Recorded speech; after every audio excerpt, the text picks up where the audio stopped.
नमामि गणनाथं तं सर्वविघ्नविनाशिनं वेदान्तागोचरं तद्नैर्गम्यं ब्रह्मैव संस्थितं मनोवाणीविहीनं नो मनोवाणीमयं न च ब्रह्मेशानं कथं स्तौमि सिद्धिबुद्धिपतिं परम्।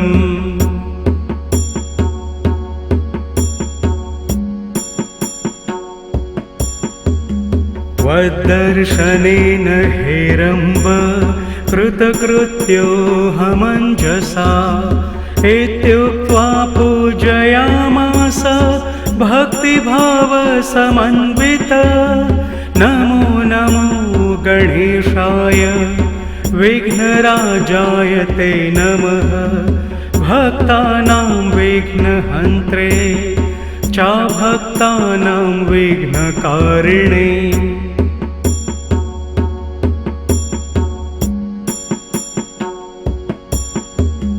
अमेयमायाया चैव संयुक्ताय नमो नमः योगरूपाय वै तुभ्यं योगिभ्यो मोहदायते विनाकाय सर्वेश नमश्कृन्तामणे नमः अनन्तमहिमाधार नमस्ते चन्द्रमौलये।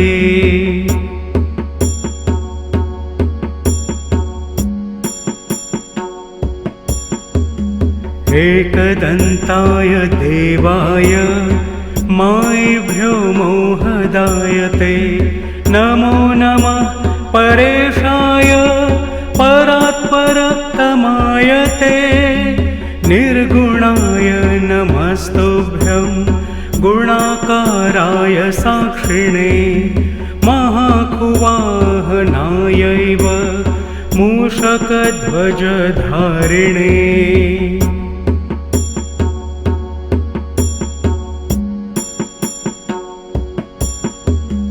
अनादये नमस्तुभ्यं ज्येष्ठराजाय ढुण्डये हर्ते कर्त्रे सदा पात्रे नानाभेदमयाय च त्वद्दर्शन सुधापानाद्धन्तं मे भ्रान्तिजं महत मरणं भिन्नभावाख्यं गणेशोऽहं कृतस्त्वया।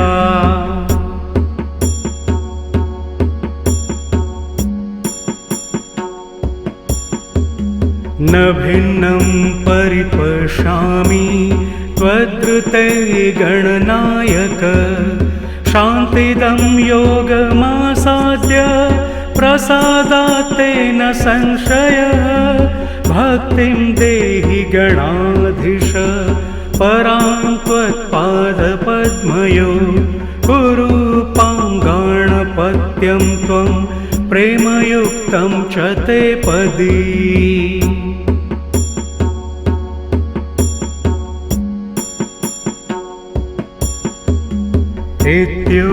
इत्युक्ताविररामाथ तं पुनर्गणपो वदत मदीया भक्तिरन्त्यन्तं भविष्यति सदाचला न योगाचलनं क्वापि भविष्यति महामुने सदा योगीन्द्रपूज्यस्त्वं सर्वमान्यो भविष्यसि।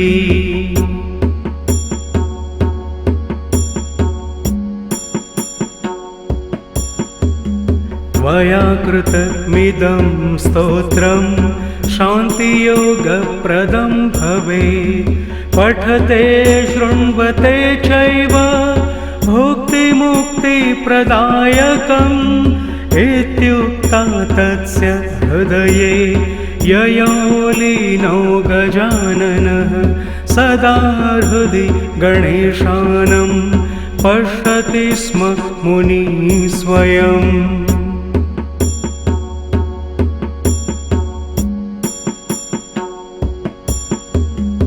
इत्याख्यानं नारदीयं कथितं ते प्रजापते शृणुयाद्यः पठेद्वायः सोऽपि सद्गतिमाप्नुयात् इति नारदमुनिना प्रोक्ता गणेशस्तुतिः समाप्ता।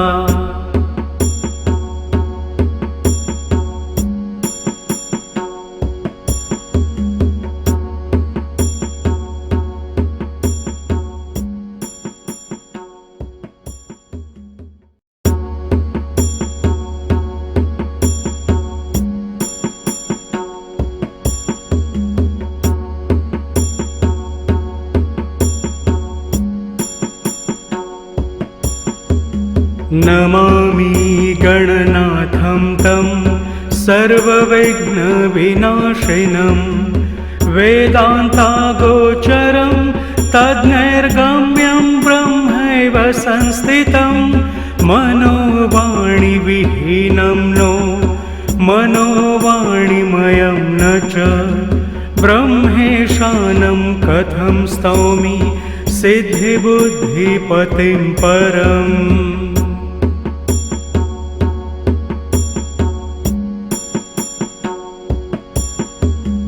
त्वद्दर्शनेन हेरम्ब कृतकृत्योऽहमञ्जसा इत्युक्त्वा पूजयामास भक्तिभावसमन्वित।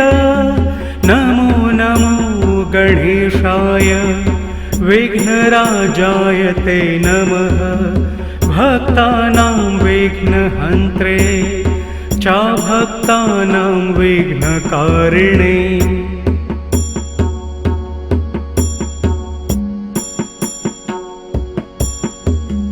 अमेयमायाया चैव संयुक्ताय नमो नमः योगरूपाय वै तुभ्यं योगिभ्यो मोहदायते विनाकाय सर्वेश नमः श्रृन्तामणे नमः अनन्तमहिमाधार नमस्ते चन्द्रमौलये।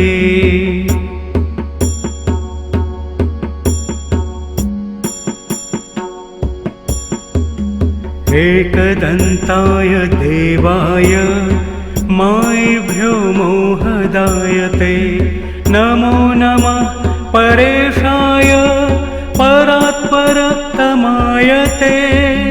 निर्गुणाय नमस्तुभ्यं गुणाकाराय साक्षिणे महाकुवाहनायैव मूषकध्वजधारिणे।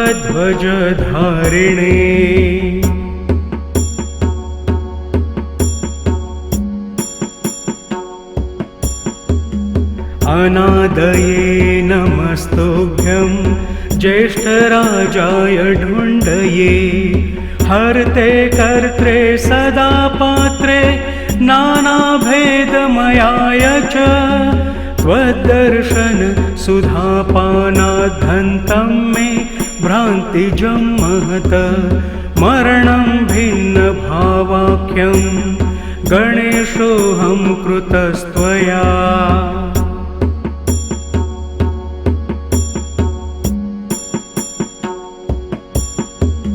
न भिन्नं परिपश्यामि त्वद्ऋते गणनायक शान्तिदं योगमासाद्य प्रसादात् तेन संशयः भक्तिं देहि गणाधीश परां त्वत्पादपद्मयो कुरु पाङ्गाणपत्यं त्वं प्रेमयुक्तं च ते पदी।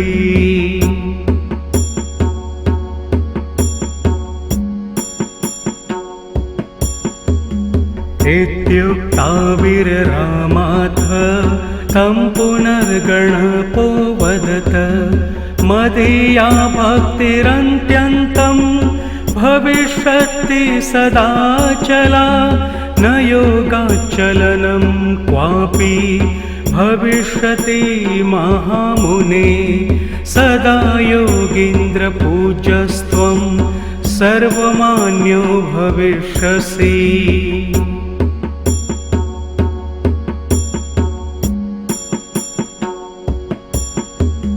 त्वया कृतमिदं स्तोत्रं शान्तियोगप्रदं भवेत्। पठते शृण्वते चैव भुक्तिमुक्तिप्रदायकम् इत्युक्ता तस्य हृदये ययो लीनो गजाननः। सदा हृदि गणेशानं पश्यति स्म मुनिः स्वयम्।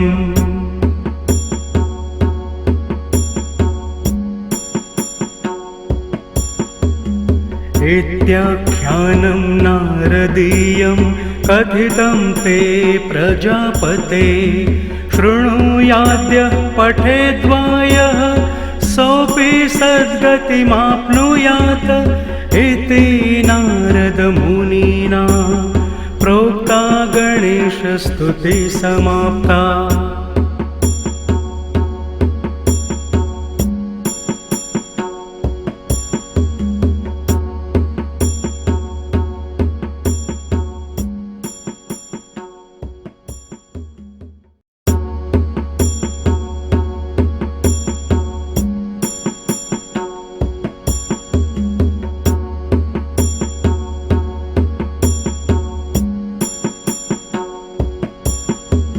नमामि गणनाथं तं सर्वविघ्नविनाशिनं।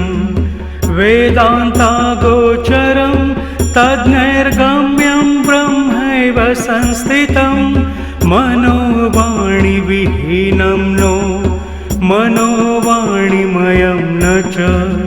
ब्रह्मेशानं कथं स्तौमि सिद्धिबुद्धिपतिं परम्।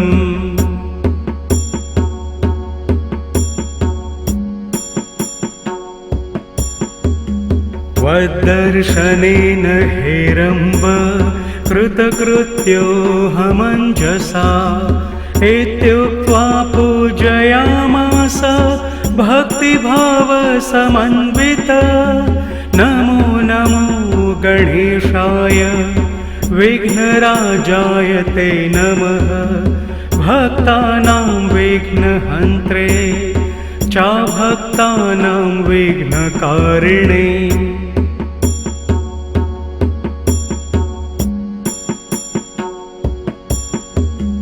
अमेयमायाया चैव संयुक्ताय नमो नमः। योगरूपाय वै तुभ्यं योगिभ्यो मोहदायते। विनाकाय सर्वेश नमः श्रृन्तामणे नमः। अनन्तमहिमाधार नमस्ते चन्द्रमौलये।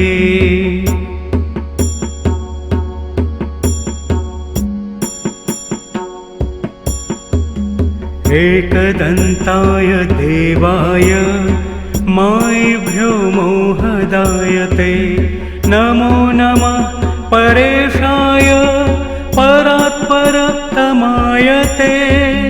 निर्गुणाय नमस्तुभ्यं गुणाकाराय साक्षिणे। महाकुवाहनायैव मूषकध्वजधारिणे।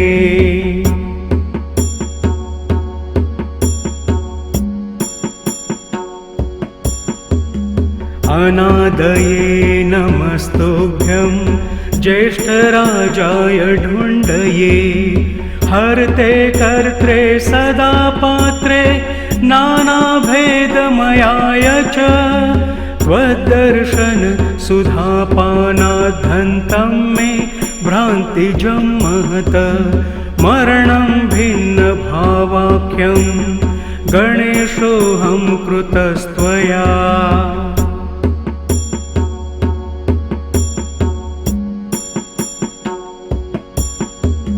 न भिन्नं परिपश्यामि त्वद्ऋते गणनायक। शान्तिदं योगमासाद्य प्रसादात् तेन संशयः।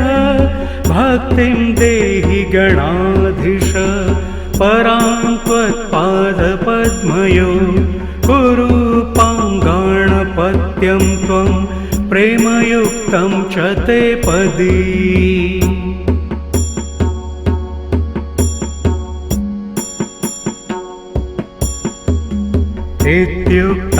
इत्युक्ताविररामाथ तं पुनर्गणपो वदत मदीया भक्तिरन्त्यन्तं भविष्यति सदाचला न योगाच्चलनं क्वापि भविष्यति महामुने सदा योगीन्द्रपूज्यस्त्वं सर्वमान्यो भविष्यसि।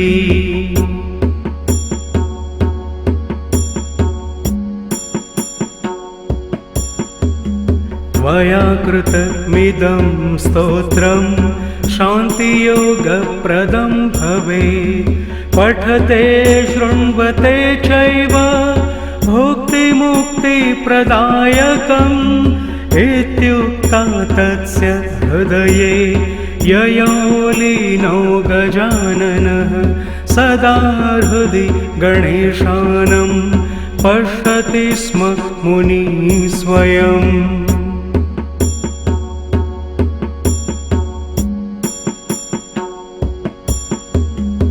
इत्याख्यानं नारदीयं कथितं ते प्रजापते शृणुयाद्यः पठेद्वायः सोऽपि सद्गतिमाप्नुयात् इति नारदमुनिना प्रोक्ता गणेशस्तुतिः समाप्ता।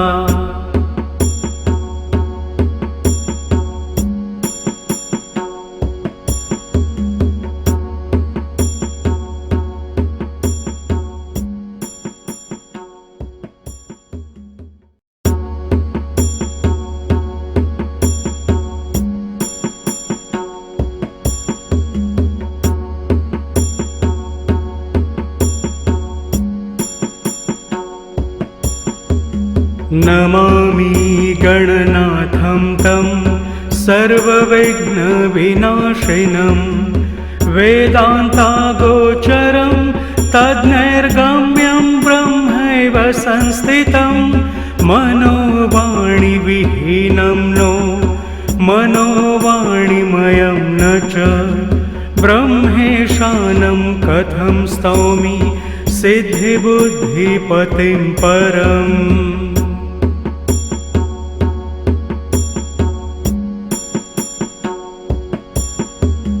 त्वद्दर्शनेन हेरम्ब कृतकृत्योऽहमञ्जसा इत्युक्त्वा पूजयामास भक्तिभावसमन्वित।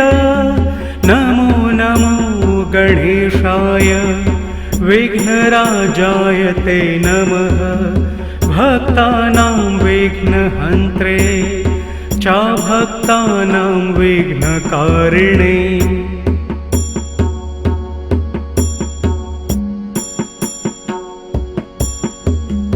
अमेयमायाया चैव संयुक्ताय नमो नमः योगरूपाय वै तुभ्यं योगिभ्यो मोहदायते विनाकाय सर्वेश नमः श्रृन्तामणे नमः अनन्तमहिमाधार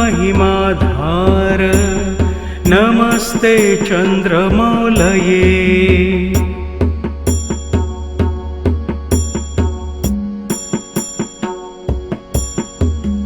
एकदन्ताय देवाय मायिभ्यो मोहदायते नमो नमः परेशाय परात्परतमायते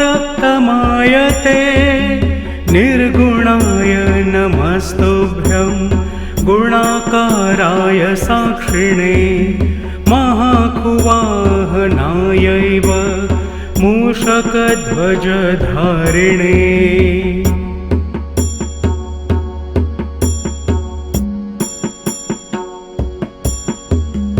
अनादये नमस्तुभ्यं ज्येष्ठराजाय ढुण्डये हर्ते कर्त्रे सदा पात्रे नानाभेदमयाय च त्वद्दर्शन सुधापानाद्धन्तं मे भ्रान्तिजं महत मरणं भिन्नभावाख्यं गणेशोऽहं कृतस्त्वया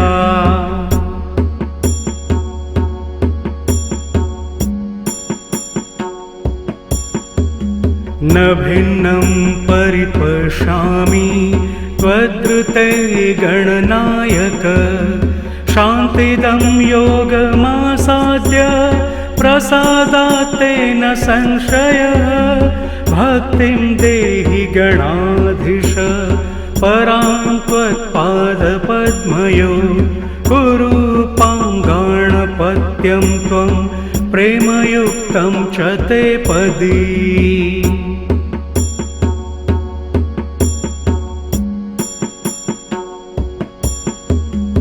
इत्युक्ता वीररामाथ तं पुनर्गणपो वदत मदीया भक्तिरन्त्यन्तं भविष्यति सदाचला न योगाचलनं क्वापि भविष्यति महामुने सदा योगीन्द्रपूज्यस्त्वं सर्वमान्यो भविष्यसि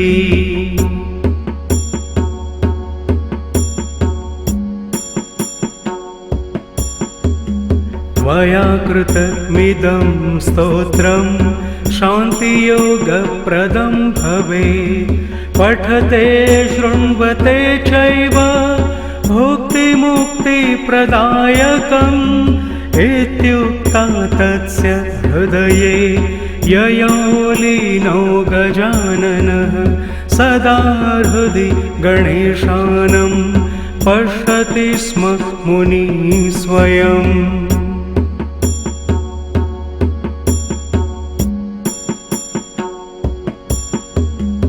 इत्याख्यानं नारदीयं कथितं ते प्रजापते शृणुयाद्य पठेद्वायः सोऽपि सद्गतिमाप्नुयात् इति नारदमुनिना प्रोक्ता गणेशस्तुतिः समाप्ता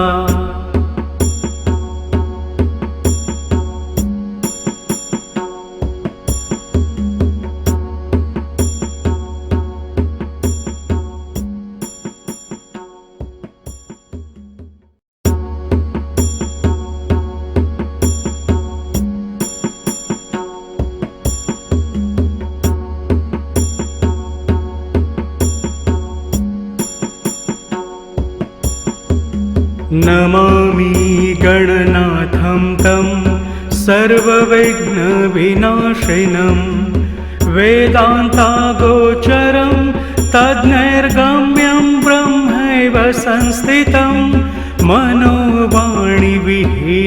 नो मनोवाणिमयं न च ब्रह्मेशानं कथं स्तौमि सिद्धिबुद्धिपतिं परम्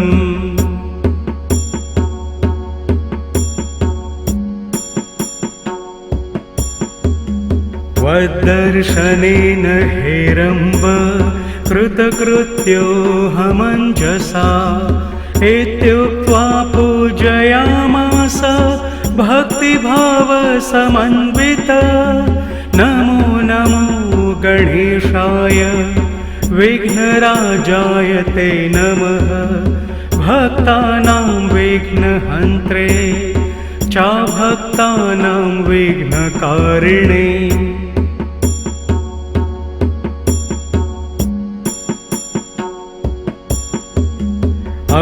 अमेयमायाया चैव संयुक्ताय नमो नमः योगरूपाय वै तुभ्यं योगिभ्यो मोहदायते विनाकाय सर्वेश नमः श्रृन्तामणे नमः अनन्तमहिमाधार नमस्ते चन्द्रमौलये।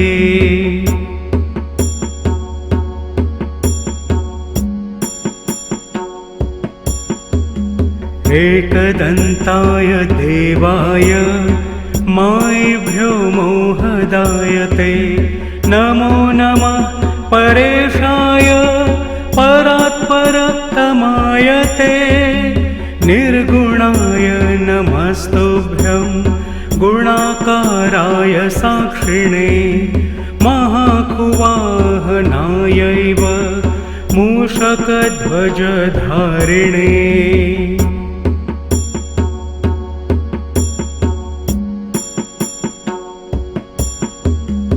अनादये नमस्तुभ्यं ज्येष्ठराजाय ढुण्डये हर्ते कर्त्रे सदा पात्रे नानाभेदमयाय च त्वद्दर्शन सुधापानाद्धन्तं मे भ्रान्तिजं महत मरणं भिन्नभावाख्यं गणेशोऽहं कृतस्त्वया।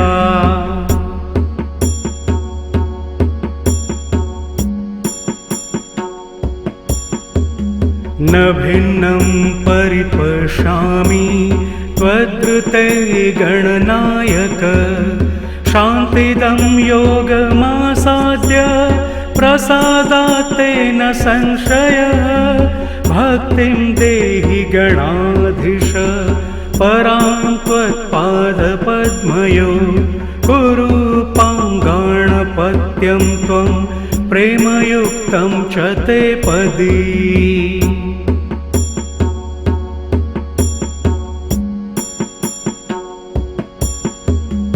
इत्युक्ताविररामाथ तं पुनर्गणपो वदत मदीया भक्तिरन्त्यन्तं भविष्यति सदाचला न योगाचलनं क्वापि भविष्यति महामुने सदा योगीन्द्रपूज्यस्त्वं सर्वमान्यो भविष्यसि।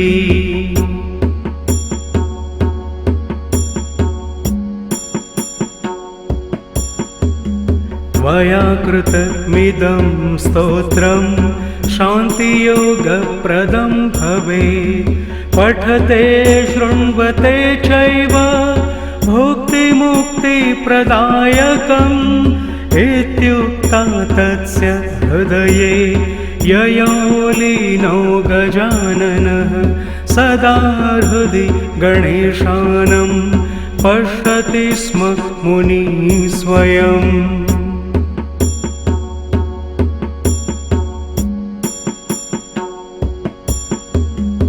इत्याख्यानं नारदीयं कथितं ते प्रजापते शृणुयाद्य पठेद्वायः सोऽपि सद्गतिमाप्नुयात् इति नारदमुनिना प्रोक्ता गणेशस्तुतिः समाप्ता।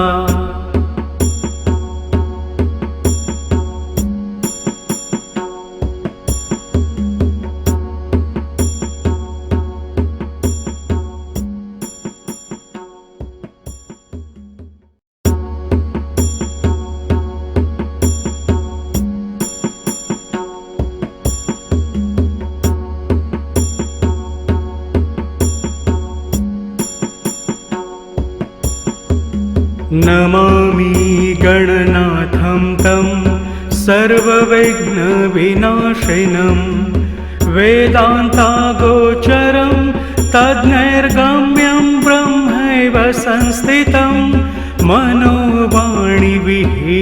नो मनोवाणिमयं न च ब्रह्मेशानं कथं स्तौमि सिद्धिबुद्धिपतिं परम्।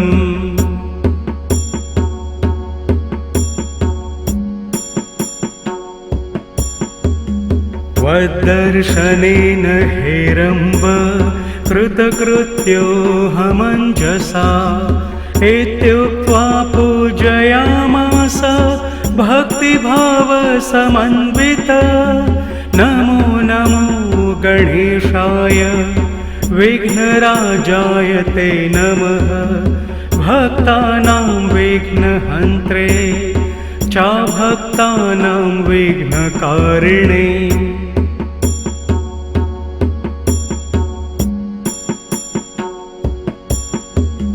अमेय मायाया चैव संयुक्ताय नमो नमः।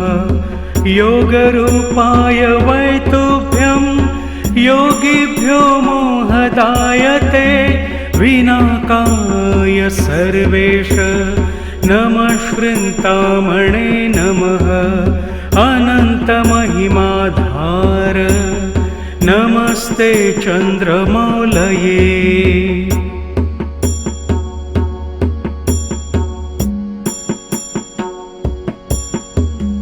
एकदन्ताय देवाय मायिभ्यो मोहदायते।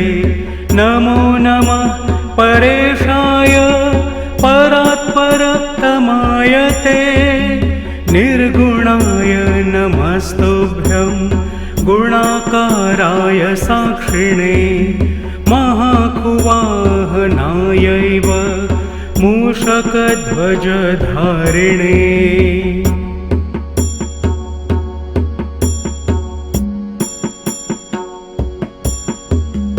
अनादये नमस्तुभ्यं ज्येष्ठराजाय ढुण्डये। हर्ते कर्त्रे सदा पात्रे नानाभेदमयाय च। त्वद्दर्शन सुधापानाद्धन्तं मे भ्रान्तिजं महत। मरणं भिन्नभावाख्यं गणेशोऽहं कृतस्त्वया।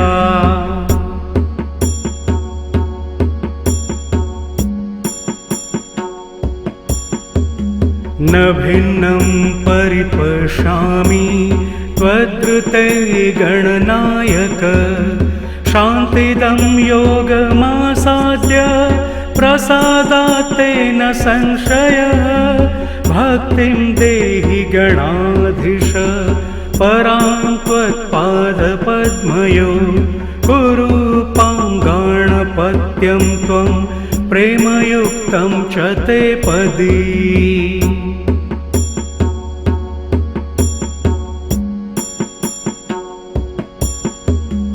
इत्युक्ताविररामाथ तं पुनर्गणपो वदत। मदीया भक्तिरन्त्यन्तं भविष्यति सदाचला। न योगाच्चलनं क्वापि भविष्यति महामुने। सदा योगीन्द्रपूज्यस्त्वं सर्वमान्यो भविष्यसि।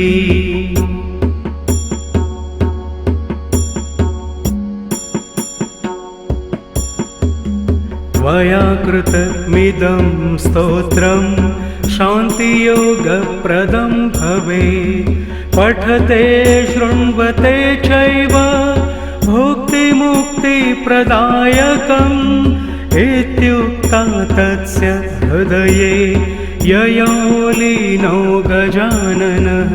सदा हृदि गणेशानं पश्यति स्म मुनिः स्वयम्।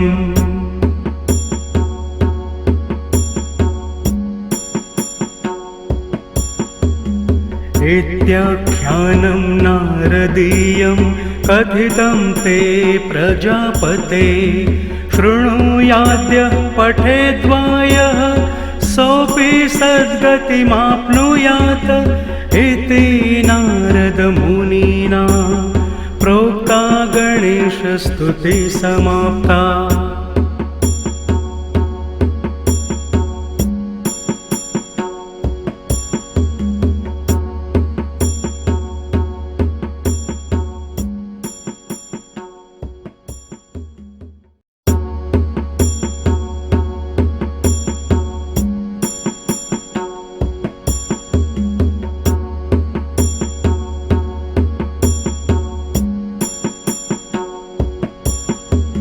नमामि गणनाथं तं सर्वविघ्नविनाशिनं वेदान्तागोचरं तद्नैर्गम्यं ब्रह्मैव संस्थितं मनोवाणिविहीनं नो मनोवाणिमयं न च ब्रह्मेशानं कथं स्तौमि सिद्धिबुद्धिपतिं परम्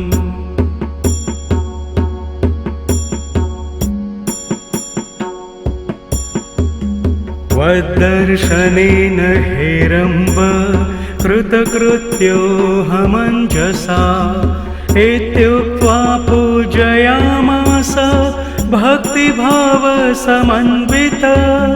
नमो नमो गणेशाय विघ्नराजाय ते नमः भक्तानां विघ्नहन्त्रे चाभक्तानां विघ्नकारिणे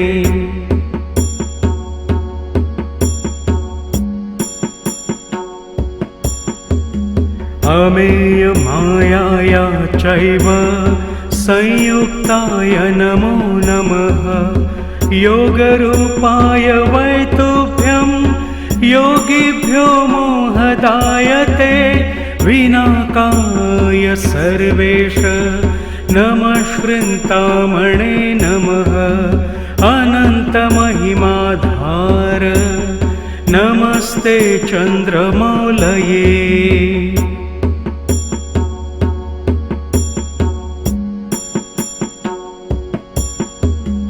एकदन्ताय देवाय मायिभ्यो मोहदायते नमो नमः परेशाय परात्परतमायते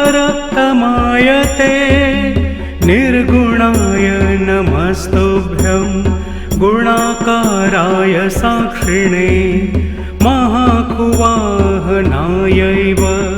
मूषकध्वजधारिणे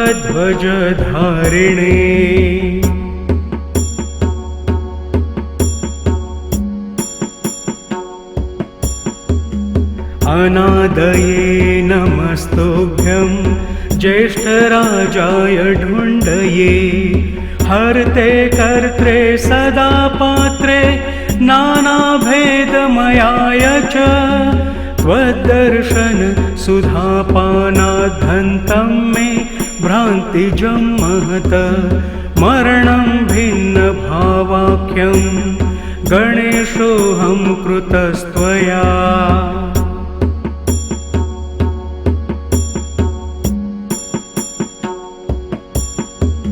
न भिन्नं परिपश्यामि त्वद्कृते गणनायक शान्तिदं योगमासाद्य प्रसादात् तेन संशयः भक्तिं देहि गणाधीश परां त्वत्पादपद्मयो कुरु पाङ्गाणपत्यं त्वं प्रेमयुक्तं च ते पदी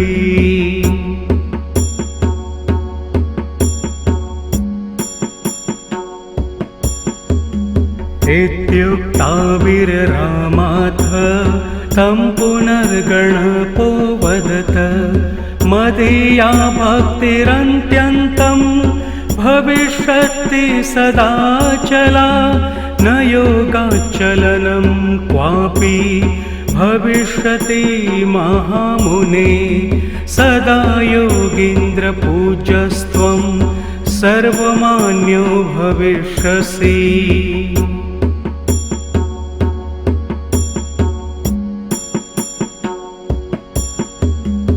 त्वया कृतमिदं स्तोत्रं शान्तियोगप्रदं भवेत् पठते शृण्वते चैव भुक्तिमुक्तिप्रदायकम् इत्युक्ता तस्य हृदये ययो लीनो गजाननः सदा हृदि गणेशानं पश्यति स्म मुनिः स्वयम्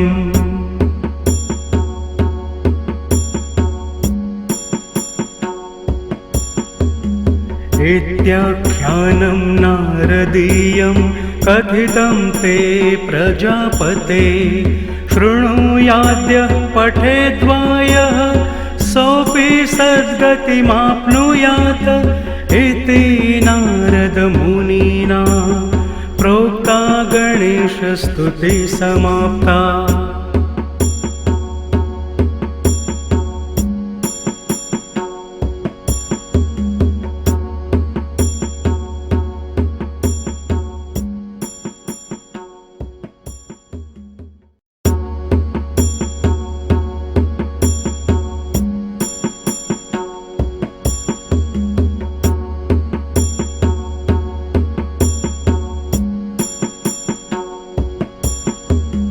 नमामि गणनाथं तं सर्वविघ्नविनाशिनं वेदान्तागोचरं तद्नैर्गम्यं ब्रह्मैव संस्थितं मनोवाणिविहीनं नो मनोवाणिमयं न च ब्रह्मेशानं कथं स्तौमि सिद्धिबुद्धिपतिं परम्।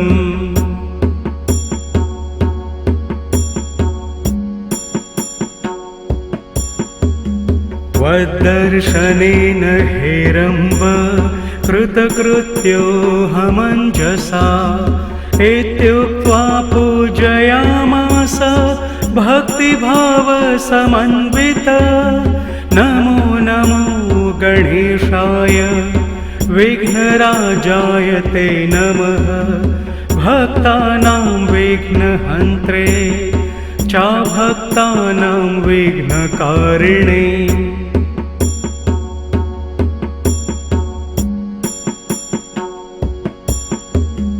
अमेयमायाया चैव संयुक्ताय नमो नमः योगरूपाय वै तुभ्यं योगिभ्यो मोहदायते विनाकाय सर्वेश नमः श्रृन्तामणे नमः अनन्तमहिमाधार नमस्ते चन्द्रमौलये।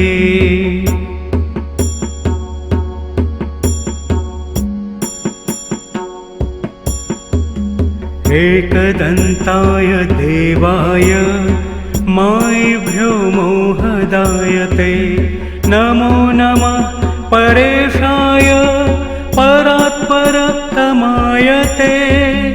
निर्गुणाय नमस्तुभ्यं गुणाकाराय साक्षिणे महाकुवाहनायैव मूषकध्वजधारिणे।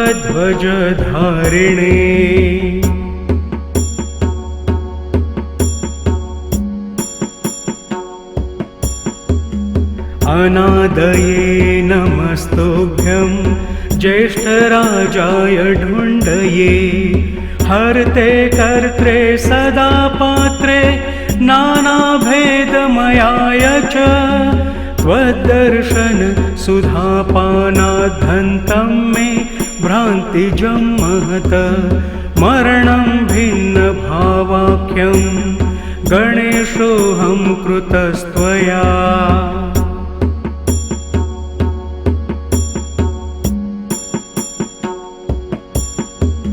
न भिन्नं परिपश्यामि त्वद्ऋते गणनायक शान्तिदं योगमासाद्य प्रसादात् तेन संशयः भक्तिं देहि गणाधीश परां त्वत्पादपद्मयो कुरु पाङ्गाणपत्यं त्वं प्रेमयुक्तं च ते पदी।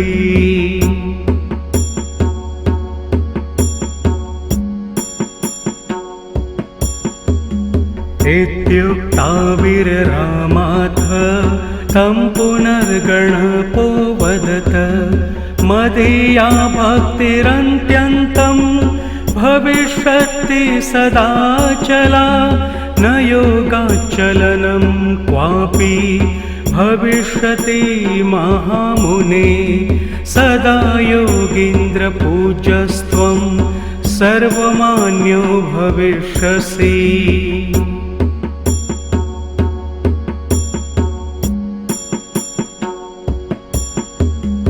त्वया कृतमिदं स्तोत्रं शान्तियोगप्रदं भवेत्। पठते शृण्वते चैव भुक्तिमुक्तिप्रदायकम् इत्युक्ता तस्य हृदये ययो लीनो गजाननः। सदा हृदि गणेशानं पश्यति स्म मुनिः स्वयम्।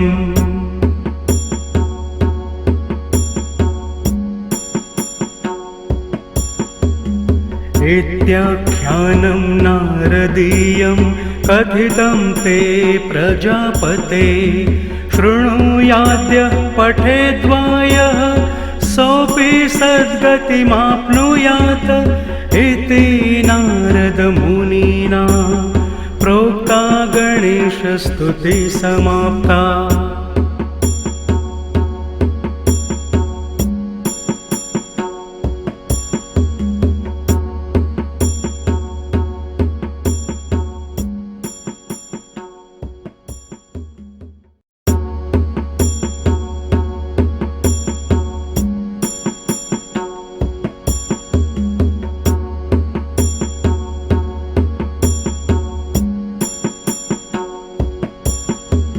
नमामि गणनाथं तं सर्वविघ्नविनाशिनं। वेदान्तागोचरं तद्नैर्गम्यं ब्रह्मैव संस्थितं।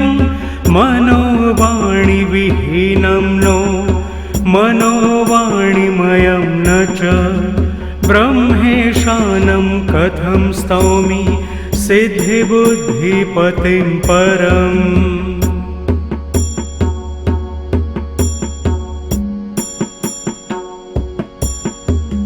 त्वद्दर्शनेन हेरम्ब कृतकृत्योऽहमञ्जसा।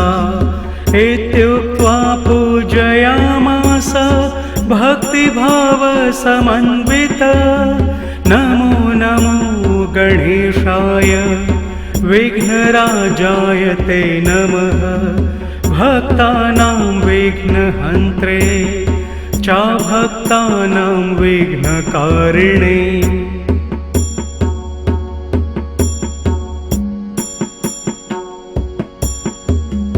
अमेयमायाया चैव संयुक्ताय नमो नमः।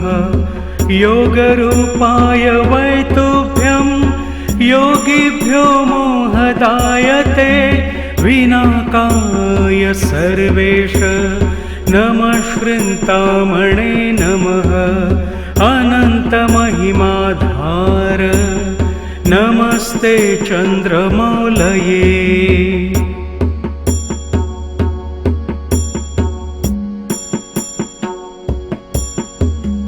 एकदन्ताय देवाय मायिभ्यो मोहदायते। नमो नमः परेशाय परात्परतमायते। निर्गुणाय नमस्तुभ्यं गुणाकाराय साक्षिणे। महाकुवाहनायैव मूषकध्वजधारिणे।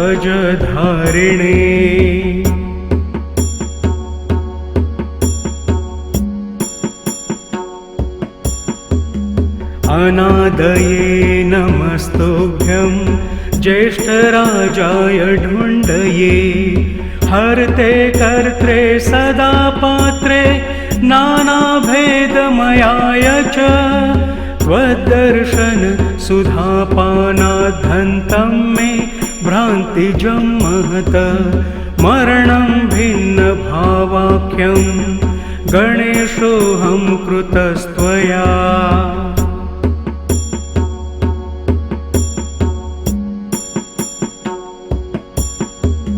न भिन्नं परिपश्यामि त्वद्रुते गणनायक।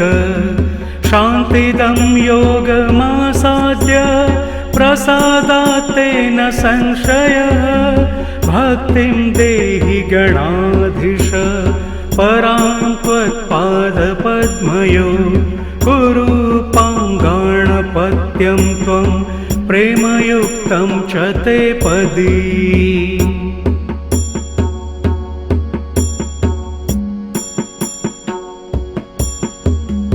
इत्युक्ता वीररामाथ तं पुनर्गणपो वदत मदीया भक्तिरन्त्यन्तं भविष्यति सदाचला न योगाचलनं क्वापि भविष्यति महामुने सदा योगीन्द्रपूज्यस्त्वं सर्वमान्यो भविष्यसि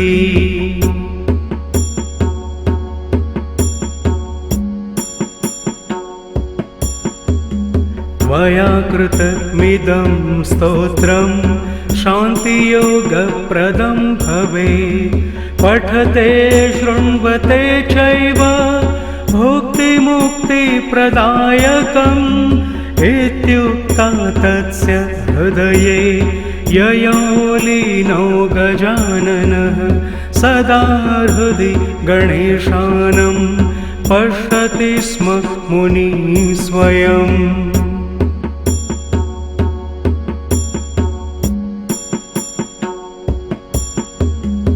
इत्याख्यानं नारदीयं कथितं ते प्रजापते शृणुयाद्य पठेद्वायः सोऽपि सद्गतिमाप्नुयात् इति नारदमुनिना प्रोक्ता गणेशस्तुतिः समाप्ता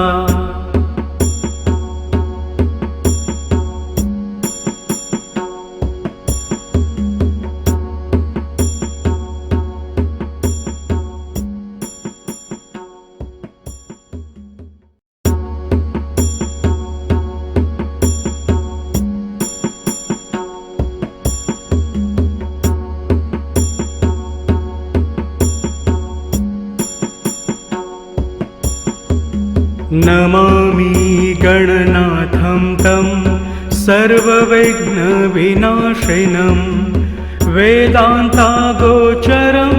तद्नैर्गम्यं ब्रह्मैव संस्थितं मनोवाणिविहीनं नो मनोवाणिमयं न च ब्रह्मेशानं कथं स्तौमि सिद्धिबुद्धिपतिं परम्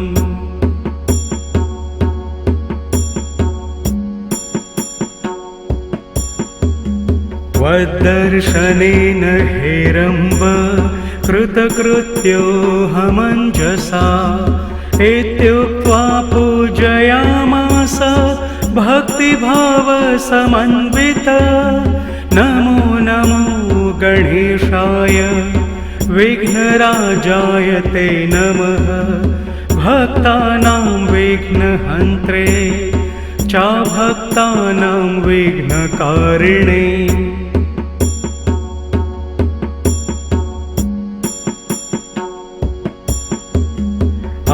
अमेयमायाया चैव संयुक्ताय नमो नमः योगरूपाय वै तुभ्यं योगिभ्यो मोहदायते विनाकाय सर्वेश नमः श्रृन्तामणे नमः अनन्तमहिमाधार नमस्ते चन्द्रमौलये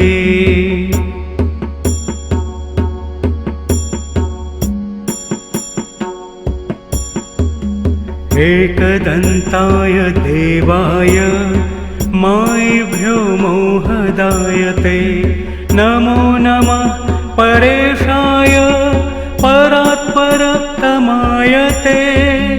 निर्गुणाय नमस्तुभ्यं गुणाकाराय साक्षिणे महाकुवाहनायैव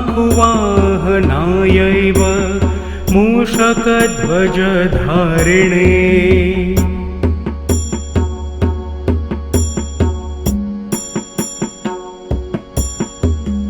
अनादये नमस्तुभ्यं ज्येष्ठराजाय ढुण्डये हर्ते कर्त्रे सदा पात्रे नानाभेदमयाय च त्वद्दर्शन सुधापानाद्धन्तं मे भ्रान्तिजं महत मरणं भिन्नभावाख्यं गणेशोऽहं कृतस्त्वया।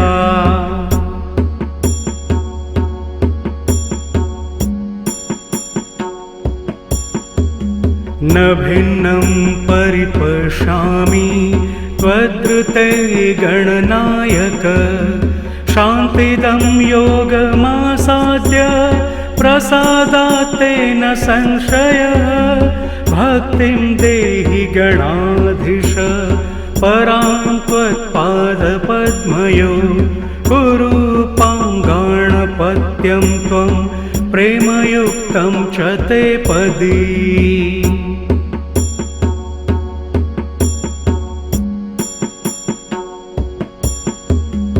इत्युक्ता विररामाथ तं पुनर्गणपो वदत मदीया भक्तिरन्त्यन्तं भविष्यति सदाचला न योगाचलनं क्वापि भविष्यति महामुने सदा योगीन्द्रपूज्यस्त्वं सर्वमान्यो भविष्यसि।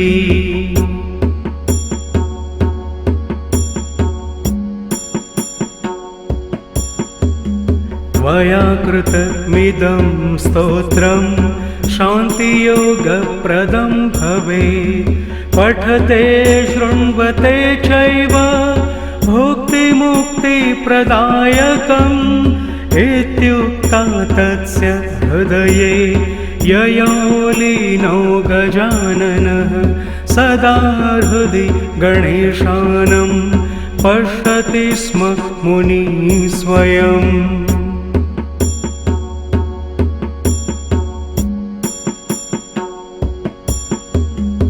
इत्याख्यानं नारदीयं कथितं ते प्रजापते शृणुयाद्य पठेद्वायः सोऽपि सद्गतिमाप्नुयात् इति नारदमुनिना प्रोक्ता गणेशस्तुतिः समाप्ता।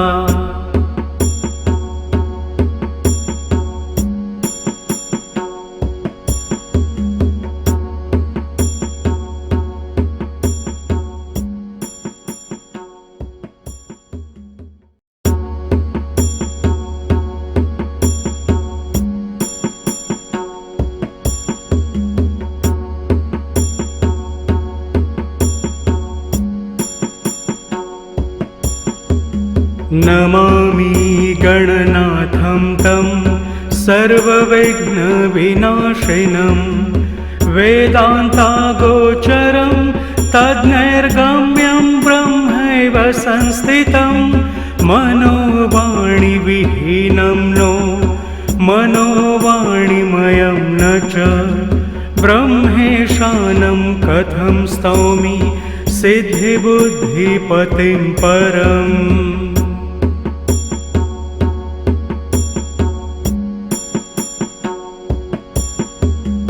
त्वद्दर्शनेन हेरम्ब कृतकृत्योऽहमञ्जसा इत्युक्त्वा पूजयामास भक्तिभावसमन्वित।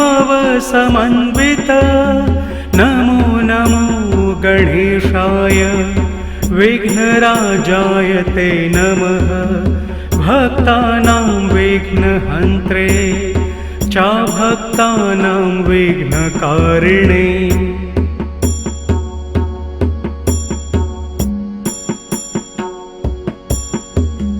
अमेयमायाय चैव संयुक्ताय नमो नमः योगरूपाय वै तुभ्यं योगिभ्यो मोहदायते विनाकाय सर्वेश नमः श्रृन्तामणे नमः अनन्तमहिमाधार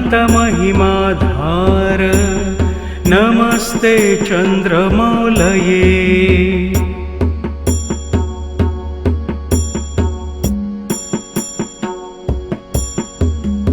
एकदन्ताय देवाय मायिभ्यो मोहदायते नमो नमः परेशाय परात्परतमायते निर्गुणाय नमस्तुभ्यं गुणाकाराय साक्षिणे महाकुवाहनायैव मूषकध्वजधारिणे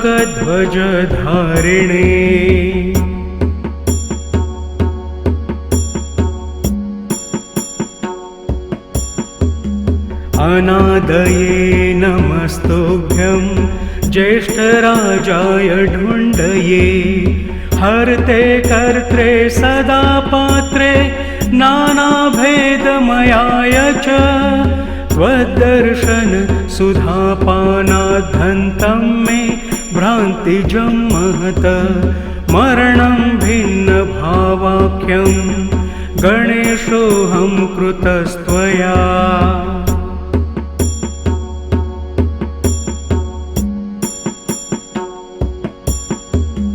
न भिन्नं परिपश्यामि त्वद्ऋते गणनायक शान्तिदं योगमासाद्य प्रसादात् तेन संशयः भक्तिं देहि गणाधीश परां त्वत्पादपद्मयो कुरु पाङ्गाणपत्यं त्वं प्रेमयुक्तं च ते पदी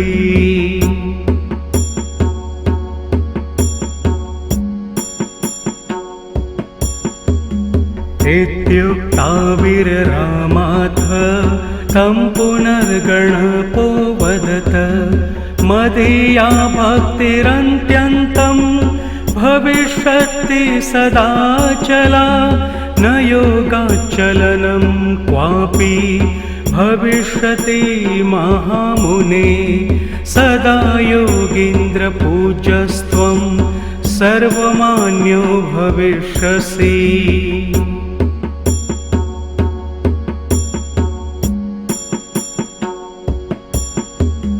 त्वया कृतमिदं स्तोत्रं शान्तियोगप्रदं भवेत् पठते शृण्वते चैव भुक्तिमुक्तिप्रदायकम् इत्युक्ता तस्य हृदये ययो लीनो गजाननः सदा हृदि गणेशानं पश्यति स्म मुनिः स्वयम्